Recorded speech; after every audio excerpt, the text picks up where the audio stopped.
लुधियाना के सुनील और उसकी बीवी रीटा एक अच्छे और संपन्न परिवार से ताल्लुक रखते थे।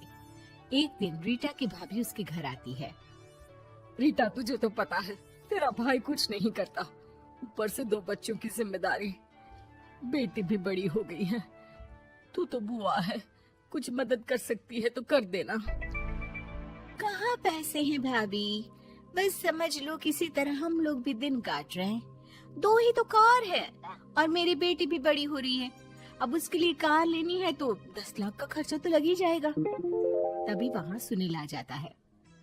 अरे शशि, क्या है, तू हमेशा पैसों के लिए परेशान क्यों रहती है? वैसे क्या जरूरत थी बेटी की शादी इतने बड़े घर में तय करने की? अरे पैसे नहीं थे तो ऐसे ही कर देती कहीं शादी। इतने बड़े होटल में क्यों कर रही है शादी? लेकिन यहाँ तो मामला शादी का है, डेट तय है। दरअसल तेरे भतीजे के पीएफ के पैसे आने हैं, पर उसमें देर हो रही है। जैसे ही पैसे आ जाएंगे मैं तेरे अकाउंट में डलवा दूंगी। ठीक है, हम लोग सोचकर बताएंगे। तभी वहाँ भतीजा आ जाता है। फूफा जी, आप लोग ही मदद कर सकते हैं, वरना तो कैसे काम होगा समझ में ही नहीं आ रहा। मैं वादा करता हूँ जैसे ही पैसे आ जाएंगे मैं आप लोगों को वापस कर दूंगा। हाँ भाई, ठीक है। अब देख भाई, हमारे लड़के तो सारा दिन घर पर पड़े रहते हैं, ना कमाते हैं ना कुछ कमाने की इच्छा रखते हैं। लेकिन चल, ये ले, कितने पैसे चाहिए? जी 4 लाख रुपए। ठीक है, लेकिन पैसे ध्यान से वक्त पर वापस लौटा देना। सुनील मुसीबत के वक्त बीवी के भतीजे की मदद तो कर देता है, लेकिन उन लोगों के जाने के बाद देख ले रीटा, तेरे मायके वालों ने मांगा तो दे दिया, वरना इन लोगों का मुझे कोई भरोसा नहीं है। अरे क्यों भरोसा नहीं है? इससे पहले तो कभी इन लोगों ने आपसे मदद भी नहीं ली। हाँ, ली तो नहीं, लेकिन पैसे की किल्लत ही रहती है ना इन लोगों के पास। अरे ठीक है ना, नहीं लौटा पाए तो भतीजे के ससुराल से निकाल देंगे। सुना है बड़े घर में शादी हो रही है। सुनील और रीटा पैसे तो दे देते हैं, लेकिन अगले रोज ही। हाँ भाई साले साहब, क्या हाल है? ठीक हूँ जीजा जी। क्या बात है, सालों बाद आपका फोन, जरूर कोई बात होगी, बताइए ना। अरे वो तेरी बड़ी भाभी आई थी, बेटी की शादी कर रही है ना, तो पैसे लेने के लिए मैंने दे दिए 4 लाख। सोचा भाई किसी गरीब की बेटी की शादी हो रही है, पुण्य मिल जाएगा। अच्छा किया जीजा जी, उनका बेटा बहुत मेहनती है, जल्द ही लौटा भी देगा।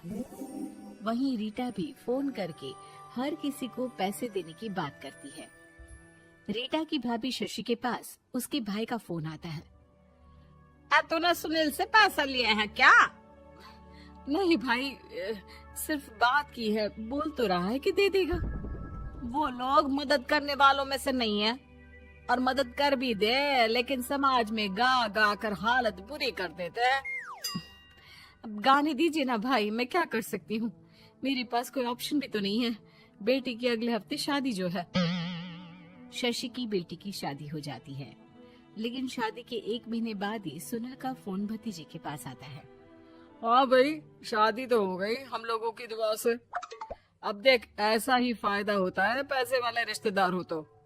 तेरे वक्त पर हम कैसे खड़े हो गए थे, लेकिन अब पैसा लौटा दे भाई। जी, मैंने पीएफ के लिए अप्लाई कर दिया था, उसकी नोटिफिकेशंस मैं आपको भी भेज देता हूँ। मुझे लगता है 10 दिन में पैसे आ जाना चाहिए। जैसे ही पैसा आएगा मैं आपके अकाउंट में डाल दूंगा। और ना जी ना, कोई नोटिफिकेशन नहीं चाहिए, पैसा चाहिए, पैसा। ठीक है अंकल, बस 10 दिन का समय दे दीजिए। अभी हफ्ता भी पूरा नहीं होता कि भतीजे के पास उसके गांव के दूर के चाचा का फोन आता है। अरे बेटा, क्या बात है, सुनील के कोई पैसे ले रखे हैं तो दे क्यों नहीं देता? हाँ चाचा जी, बात तो हुई थी, 10 दिन का वक्त मांगा है, उम्मीद है हो ही जाएगा। अरे फोन कर रहा है, रोज बता रहा था कि बेटी की शादी में मदद की थी। अब क्या है ना, भले ही शादी 10 दिन रोक देते, लेकिन सुनील से मदद नहीं लेनी चाहिए थी। याद है ना, मधु की मदद करके कितना बदनाम कर दिया था उसने पूरे घर को सोसाइटी में। हाँ चाचा जी, मैं भी यही सोच रहा था कि उन लोगों से मदद नहीं लेनी चाहिए थी। कई लोगों के फोन आ चुके हैं। वही रीटा अपनी भाभी को फोन कर देती है। क्या है भाभी, कब पैसे लौटाओगी? पता है ना ये कितना बोल रहे थे, तुम्हारे बोलने पर मैंने पैसे दिए हैं। भाभी अब तो आपके बेटे की कार बेच दो और हम लोगों के पैसे दे दो। अरे लेकिन रीटा, बात तो 3 महीने की हुई थी ना, अभी तो 2 महीने भी नहीं हुए पैसा लिए, थोड़ा तो सब्र करो। नहीं नहीं भाभी, वैसे मेरा बेटा टिक्कू आ रहा है आप लोगों के घर रहने के लिए, उसको अच्छे से खिलाना पिलाना, समझी? भाभी को समझ में नहीं आता कि वो क्या करे। वो बेटे से बात करती है। अरे माँ, इन लोगों से मदद लेकर सच में बहुत बड़ी गलती कर दी। मुझे खुद समझ में नहीं आता कि कैसे इन लोगों के पैसे जल्द से जल्द दे दूं। तभी डोरबेल बजती है और रीटा का बेटा टिक्कू घर में आता है। आओ बेटा, मामी के घर पहली बार आए हो रहने। आप पापा बोल रहे थे कि आप लोग पैसे का ब्याज तो दे नहीं पाओगे, तो तब तक मैं यहीं रह लूं। और हाँ, मैं एसी के बिना नहीं सो पाता। आप लोग अपना देख लेना और पैसे जल्दी लौटा देना, क्योंकि मैं थोड़ा जल्दी जाना चाहता हूँ। रीटा का फोन शशि के पास आता है। भाभी, पैसे कब तक दोगे? बेटी की विदाई के बाद शशि के घर का माहौल बिल्कुल बदल जाता है। वो हर वक्त बेटे से उसके पीएफ के पैसे पूछती, और पीएफ यानी कि सरकारी काम आजकल में पूरा 1 महीना और बीत जाता है। भाभी, मैं और ये अमेरिका जा रहे हैं, घूमने के लिए पैसों की बहुत जरूरत है। रीटा, मैं पूरी कोशिश कर रही हूँ कि जल्द से जल्द पैसे का इंतजाम कर दूं, लेकिन पक्का नहीं बोल सकती। तभी सुनील का फोन भतीजे के पास आता है। देख माना 3 महीने की बात हुई थी पैसे लौटाने के लिए, लेकिन अभी मुझे पैसों की काफी जरूरत है। मैं अमेरिका जा रहा हूँ, तो पैसे मैंने किसी से ब्याज में पकड़ लिए हैं। तू हर महीने 4 लाख का 20,000 ब्याज डाल देना मेरे अकाउंट में। सुनील फोन रख देता है, लेकिन भतीजा काफी परेशान हो जाता है। वो ऑफिस से शाम को घर आता है कि माँ पूछती है, क्या हुआ बेटा? बेटा माँ को सारी बात बता देता है। माँ भगवान के सामने हाथ जोड़कर खड़ी हो जाती है और रोने लगती है कि तभी बेटे का मोबाइल पर मैसेज बजता है। माँ, पीएफ के पैसे आ गए।